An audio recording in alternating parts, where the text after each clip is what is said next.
Hello सपार्टी once again welcome back to our YouTube channel study G classes. तो बच्चों आज के इस नए वीडियो लेक्चर में आप सभी लोगों का एक बार फिर से स्वागत है।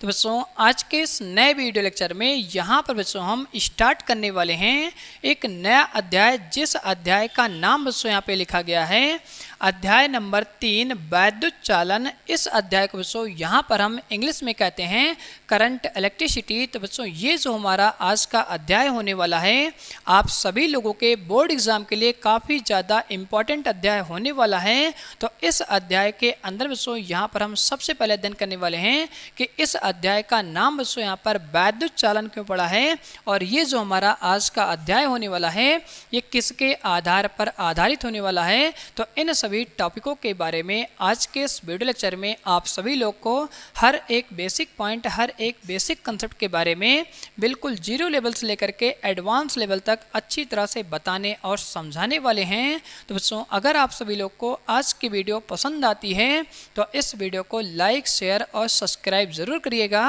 और अपने दोस्तों के साथ में इस वीडियो लेक्चर को ज़्यादा से ज़्यादा शेयर करिएगा। तो इसी के साथ बच्चों यहाँ पर हम आज का ये इम्पोर्टेंट अध्याय स्टार्ट करते हैं। तो बच्चों अब हम यहाँ पर सबसे पहले बात करते हैं अपने इस अध्याय के बारे में, जिस अध्याय का नाम बच्चों यहाँ पे लिखा गया है वैद्युत चालन। तो बच्चों इस अध्याय को स्टार्ट करने से पहले यहाँ पर बच्चों हम सबसे पहले बात करने वाले हैं इस अध्याय के प्रीवियस अध्याय के बारे में, जहाँ पर बच्चों आप सभी लोगों ने अध्याय नंबर 1 में अच्छी तरह से अध्ययन किया है वैद्युत आवेश तथा क्षेत्र के बारे में। इसके बाद बच्चों यहाँ पर हम बात करने वाले हैं इसके नेक्स्ट अध्याय के बारे में। उस अध्याय का नाम बच्चों यहाँ पर होता है अध्याय नंबर 2 वैद्युत विभव। तो बच्चों ये दोनों जो अध्याय होते हैं काफ़ी ज़्यादा इंपॉर्टेंट अध्याय होते हैं। अगर अभी तक आप सभी लोगों ने अध्याय 1 और 2 के बारे में अध्ययन नहीं किया है तो सभी वीडियोस का लिंक आपको इस वीडियो के नीचे डिस्क्रिप्शन बॉक्स में मिल जाएगा।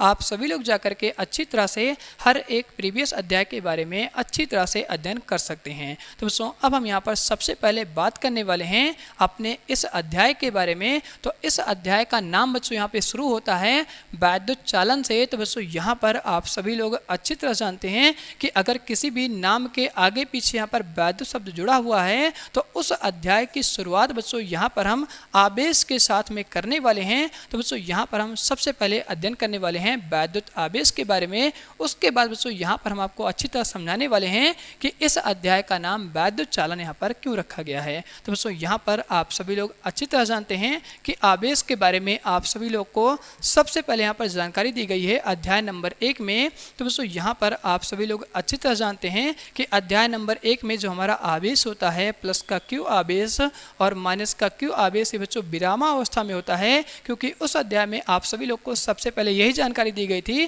कि यहाँ पर जो हमारा आवेश होने वाला है बच्चों रुका रहेगा। इस केस में हमारा आवेश चलेगा नहीं। तो यहाँ पर हम सबसे पहले बात करने वाले हैं कि अगर हमारा आवेश अध्याय नंबर 1 में रुका हुआ था तो उस केस में उस आवेश के अंदर में क्या इफेक्ट उत्पन्न हो रहा था, उस इफेक्ट के बारे में हम आपको जानकारी देने वाले हैं। तो बच्चों यहाँ पर आप सभी लोग अच्छी तरह जानते हैं कि जो हमारे आवेश होते हैं वो 2 प्रकार के होते हैं। तो बच्चों यहाँ पर हम सबसे पहले बात करने वाले हैं प्लस क्यू आवेश के बारे में, और इसके बाद बच्चों यहाँ पर हम बात करने वाले हैं माइनस क्यू आवेश के बारे में। तो बच्चों यहाँ पर आप सभी लोग अच्छी तरह जानते हैं कि जब हम अध्याय नंबर 1 के बारे में अध्ययन करते हैं तो उस अध्याय में सबसे पहले आपको यही जानकारी दी जाती है कि इस अध्याय में जो हमारा प्लस का क्यू आवेश होता है और यहाँ पर जो हमारा माइनस का क्यू आवेश होता है वो बच्चों यहाँ पर रुका रहेगा। मीन्स बच्चों आप कह सकते हैं ये जो हमारे आवेश होते हैं प्लस के क्यू आवेश और माइनस के क्यू आवेश ये दोनों आवेश बच्चों यहाँ पे विरामा अवस्था में रहेंगे। तो बच्चों यहाँ पर हम बात करने वाले हैं कि अगर कोई भी हमारा आवेश या कोई व्यक्ति विरामा अवस्था में होता है, रुका हुआ रहता है, तो उस केस में उसका जो वेग होता है बच्चों यहाँ पे शून्य होता है। क्योंकि बच्चों तभी आप यहाँ पर कह पाते हैं कि यहाँ पर जो हमारा आवेश होने वाला है प्लस का क्यू आवेश और माइनस का क्यू आवेश ये आवेश बच्चों क्या होता है, रुका हुआ रहता है, विरामा अवस्था में रहता है। ठीक उसी प्रकार से बच्चों यहाँ पर आप सभी लोग अच्छी तरह से कह पाते हैं कि अगर किसी व्यक्ति का यहाँ पर जो वेग होता है वो शून्य होता है तो वो व्यक्ति बच्चों क्या होता है, उस बिंदु पर वहां पर खड़ा रहता है, और उसी केस को बच्चों यहाँ पर हम क्या कहते हैं, विरामा अवस्था कहते हैं, या बच्चों उसी को यहाँ पर हम क्या कहते हैं, रुका हुआ स्थित कहते हैं। तो यहाँ तक आप सभी लोग को हर एक बेसिक पॉइंट, हर एक बेसिक कंसेप्ट अच्छी तरह से समझ आया होगा। तो बच्चों अब हम यहाँ पर बात करने वाले हैं कि जब हम अध्याय 1 में प्लस क्यू आवेश और माइनस क्यू आवेश के बारे में अध्ययन करते हैं तो इन दोनों आवेशों का जो हमारा वेग होता है बच्चों यहाँ पे शून्य होता है, जिस वजह से बच्चों बच्चों यहाँ पर हम कह पाते हैं कि जो हमारा प्लस का क्यू आवेश है और यहाँ पर जो हमारा माइनस का क्यू आवेश है, ये बच्चों आवेश क्या होता है, आपस में रुका हुआ रहता है। तो बच्चों यहाँ पर हम ये कंसीडर करके चलते हैं कि जो हमारा प्लस का क्यू आवेश है वो बिंदु ए पर स्थित होता है और यहाँ पर जो हमारा माइनस का क्यू आवेश होता है ये बच्चों बिंदु बी पर कुछ इस प्रकार से स्थित होता है। तो बच्चों अब आप सभी लोग यहाँ पर अच्छी तरह जानते हैं कि जो हमारा प्लस का क्यू आवेश होता है और यहाँ पर जो हमारा माइनस का क्यू आवेश होता है, जब ये दोनों आवेश किसी एक बिंदु पर स्थित होते हैं तो अपने चारों ओर बच्चों एक क्षेत्र बनाते हैं। उस क्षेत्र को बच्चों यहाँ पर हम वैद्युत क्षेत्र कहते हैं, जिनको बच्चों यहाँ पर हम कुछ इस प्रकार से दिखाने वाले हैं। तो बच्चों यहाँ पर आप सभी लोग अच्छी तरह जानते हैं कि जो हमारा प्लस का क्यू आवेश होता है, ये आवेश जो वैद्युत क्षेत्र बनाता है वो बाहर की तरफ बनाता है, जिसको बच्चों यहाँ पर हम कुछ इस प्रकार से दिखाने वाले हैं कि जो हमारा प्लस का क्यू आवेश है, इस आवेश का जो हमारी उत्पन्न होने वाली वैद्युत क्षेत्र की तीव्रता होती है वो बच्चों यहाँ पर कुछ इस प्रकार से होती है और इस वैद्युत क्षेत्र की तीव्रता को बच्चों यहाँ पर हम कैपिटल ए से दिखाते हैं। तो यहाँ पर बच्चों आपको सिंपल ध्यान रखना है कि जो हमारा प्लस का क्यू आवेश होता है, इस आवेश के द्वारा जो हमारी उत्पन्न होने वाली वैद्युत क्षेत्र की तीव्रता होती है, उस वैद्युत क्षेत्र की तीव्रता को यहाँ पर हम तीर के निशान से कुछ इस प्रकार से निरूपित करते हैं जो बाहर की तरफ होती है। ठीक इसी प्रकार से बच्चों यहाँ पर हम बात करने वाले हैं कि जो हमारा माइनस का क्यू आवेश होता है, ये भी बच्चों अपने उस बिंदु पर वैद्युत क्षेत्र उत्पन्न करता है और इस आवेश के द्वारा यहाँ पर जो उत्पन्न वैद्युत क्षेत्र की तीव्रता होती है वो अंदर की तरफ होती है, जिसमें बच्चों यहाँ पर हम तीर के निशान से आपको निरूपित करने वाले हैं।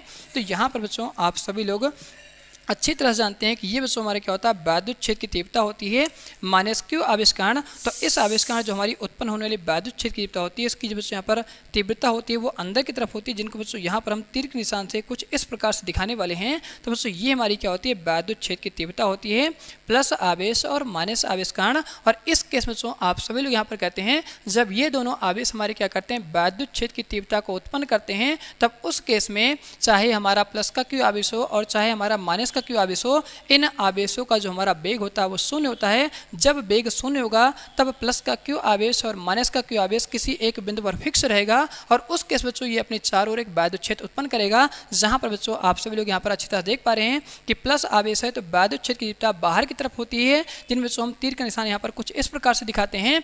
ठीक इसी प्रकार से बच्चों यहाँ पर आप कह सकते हैं अगर हमारा माइनस का क्यू आवेश होता है तो इस आवेश के जो हमारी उत्पन्न वाली वैद्युत क्षेत्र की तीव्रता होती है ये बच्चों अंदर की तरफ होती है, जिनको बच्चों यहाँ पर हम कुछ इस प्रकार से दिखाते हैं। तो यहाँ पर आवेश के बारे में आप सभी लोग को अच्छी तरह से जानकारी हो जाती है। तो बच्चों अब हम यहाँ पर बात करने वाले हैं अपने इस इम्पॉर्टेंट अध्याय के बारे में जो आपके बोर्ड एग्जाम के लिए काफ़ी ज़्यादा इंपॉर्टेंट होने वाले हैं। तो बच्चों यहाँ पर हम सबसे पहले अपने इस अध्याय वैद्युत चालन के अर्थ के बारे में समझने वाले हैं कि इस अध्याय का नाम बच्चों यहाँ पर वैद्युत चालन क्यों रखा गया। तो बच्चों यहाँ पर आप सभी लोग अच्छी तरह जानते हैं कि अगर चालन से पहले यहाँ पर हमारा वैद्युत शब्द जुड़ा हुआ है तो इसका मतलब बच्चों ये हो जाता है कि इस अध्याय की शुरुआत बच्चों यहाँ पर हम आवेश के साथ में करने वाले हैं और उसी आवेश को बच्चों यहाँ पर हम क्या कहते हैं, वैद्युत आवेश क्यों कहते हैं। तो यहाँ पर आप सभी लोगों ने अभी जस्ट अध्ययन किया कि ये जो हमारा आवेश होता है प्लस का क्यू आवेश और ये जो हमारा आवेश होता है माइनस का क्यू आवेश, इन्हीं आवेश को बच्चों क्या कहते हैं, वैद्युत आवेश कहते हैं। तो बच्चों अब आप सभी लोग यहाँ पर अच्छी तरह से कह सकते हैं कि यहाँ पर जो हमारा वैद्युत शब्द है, इस वैद्युत शब्द का बच्चों यहाँ पे मतलब हो जाता है वैद्युत आवेश से। तो यहाँ पर बच्चों हम कुछ इस प्रकार से लिख देंगे कि जो हमारा वैद्युत है ये बच्चों संबंधित होता है वैद्युत आवेश से।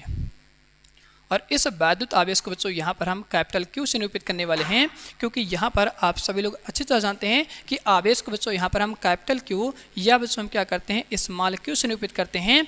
ठीक इसी प्रकार से बच्चों यहाँ पर हम बात करने वाले हैं इस चालन शब्द के अर्थ के बारे में। तो बच्चों यहाँ पर आप सभी लोग अच्छी तरह जानते हैं चालन का मतलब बच्चों यहाँ पर होता है कि चालक के अंदर में चलना। तो अगर हम इन दोनों शब्दों को आपस में मिलाते हैं तो इस अध्याय का जो यहाँ पर मतलब निकल के आता है वो बच्चों ये होता है कि यहाँ पर हमारे क्या करने वाले हैं, जो वैद्युत आवेश होने वाले हैं वो चालक के अंदर में चलने वाले हैं और किस प्रकार से चलने वाले हैं उनके बारे में हम बेसिक पॉइंट और बेसिक कंसेप्ट के साथ में आप सभी लोग को अच्छी तरह से हम जानकारी देने वाले हैं। तो बच्चों यहाँ पर हम आगे लिख देंगे कामा करके कि चालन का मतलब बच्चों यहाँ से क्या हो जाएगा, तो चालन का मतलब बच्चों यहाँ से होता है चलना, जिसको आप यहाँ पर कुछ इस प्रकार से लिख सकते हैं। तो बच्चों अगर यहाँ पर हम क्या करते हैं, इन दोनों शब्दों को आपस में मिलाते हैं तो इस अध्याय का बच्चों यहाँ पे मीनिंग निकल के आता है कि वैद्युत आवेश का चलना ही बच्चों हमारा क्या कहलाता है, वैद्युत चालन कहलाता है। तो यहाँ पर आप सभी लोग को अध्याय के बारे में अच्छी तरह से जानकारी हो जाती है कि इस अध्याय का नाम बच्चों यहाँ पर वैद्युत चालन क्यों पड़ा है। तो बच्चों अब हम यहाँ पर बात करने वाले हैं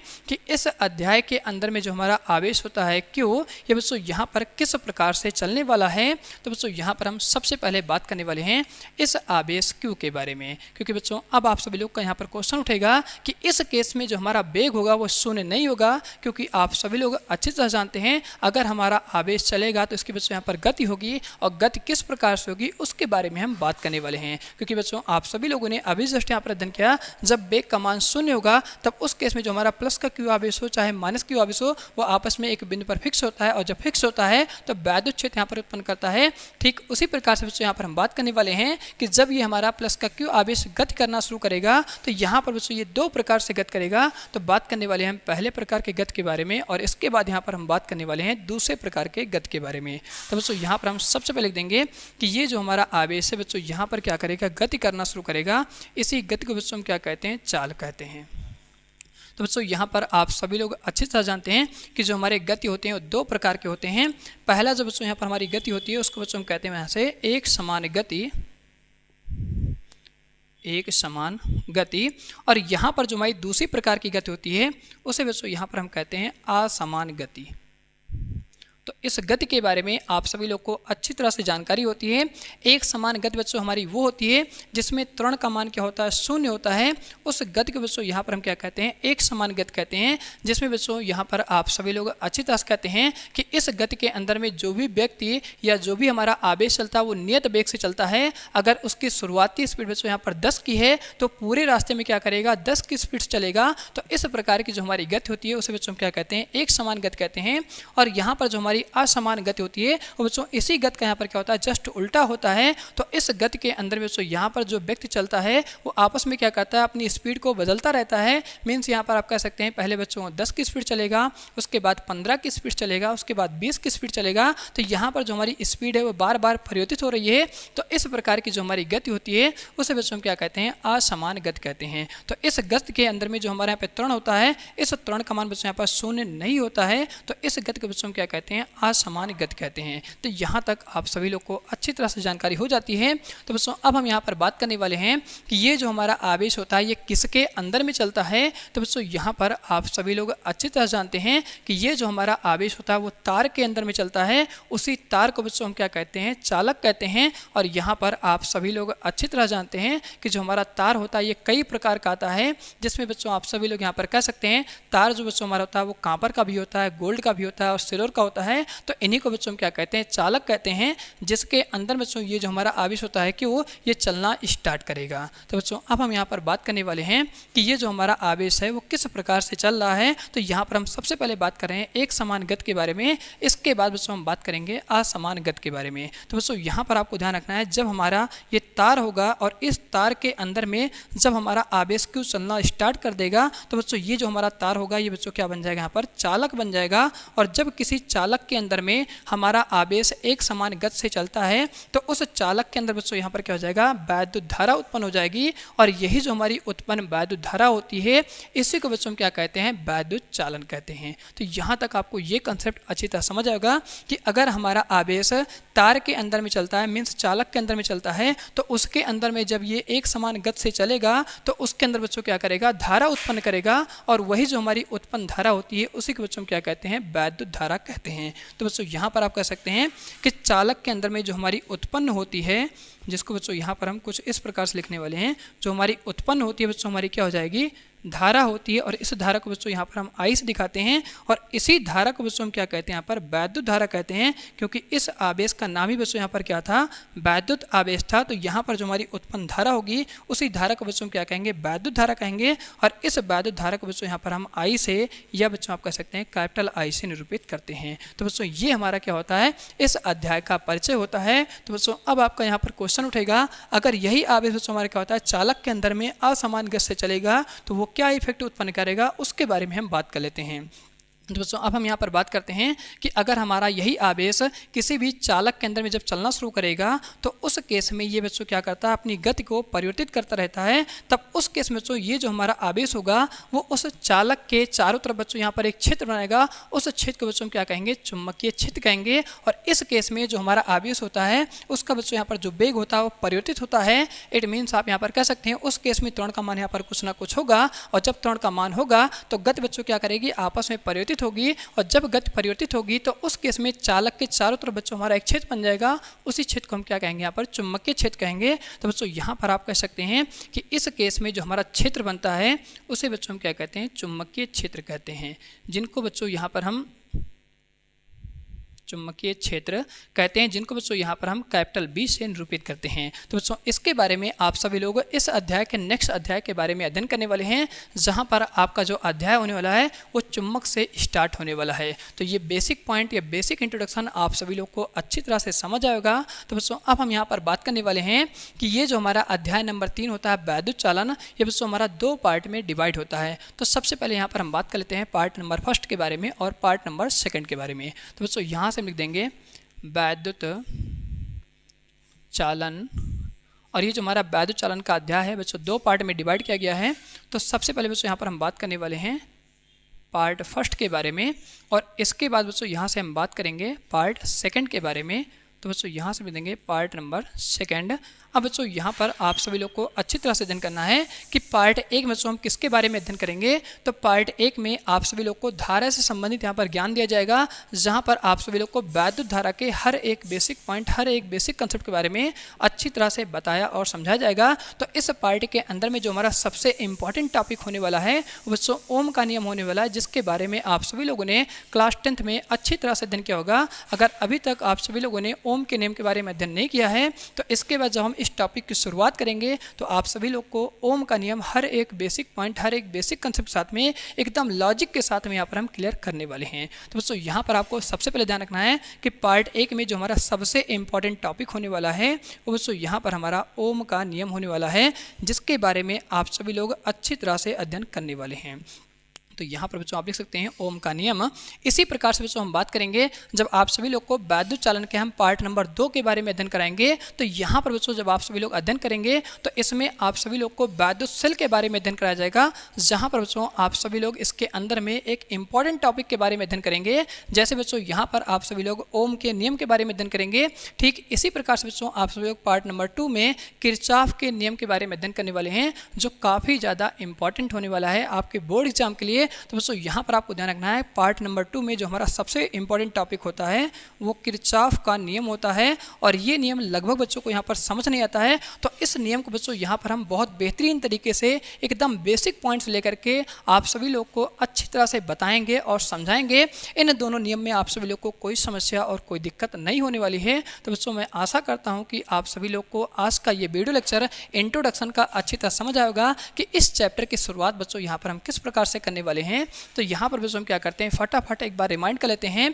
कि अगर हम वैद्युत चालन अध्याय की शुरुआत करना चाहते हैं तो इस चालन शब्द से पहले बच्चों यहाँ पर जो हमारा शब्द लगा है उसका नाम है वैद्युत। तो बच्चों यहाँ पर आप कह सकते हैं इस वैद्युत नाम से बच्चों यहाँ पर हम पता कर सकते हैं कि इस अध्याय की जो हम शुरुआत करने वाले हैं बच्चों यहाँ पर हम वैद्युत आवेश से करने वाले हैं, और चालन का मतलब बच्चों यहाँ पे क्या हो जाएगा, चलना। तो बच्चों यहाँ पर आप कह सकते हैं कि इस अध्याय के अंदर में जो हमारा आवेश होने वाला है बच्चों अब चलना प्रारंभ कर देगा, और जब चलेगा तो इसकी यहाँ पर 2 प्रकार से चाल होने वाली है, जिसको बच्चों हम क्या कहते हैं, गति कहते हैं। तो यहाँ पर आप कह सकते हैं या तो बच्चों उसकी गति एक समान हो सकती है या तो असमान हो सकती है। अगर एक समान होगी तो त्वरण का मान यहाँ पर 0 होगा, और बच्चों अगर यहाँ पर असमान होगी तो उस केस में त्वरण का मान 0 के बराबर नहीं होगा। और जब यहाँ पर इसकी गति एक समान होती है तब उस केस में जो हमारा चालक होता है, जिसको बच्चों हम तार कहते हैं, उसके अंदर में जो हमारा आवेश चलना शुरू करेगा तो बच्चों ये उत्पन्न करता है धारा। उसी धारा को बच्चों हम क्या कहते हैं, वैद्युत धारा कहते हैं। ठीक इसी प्रकार से बच्चों यहाँ पर आप सभी लोग कह सकते हैं जब हम असमान गति से चलाना शुरू कर देंगे अपने इस आवेश को,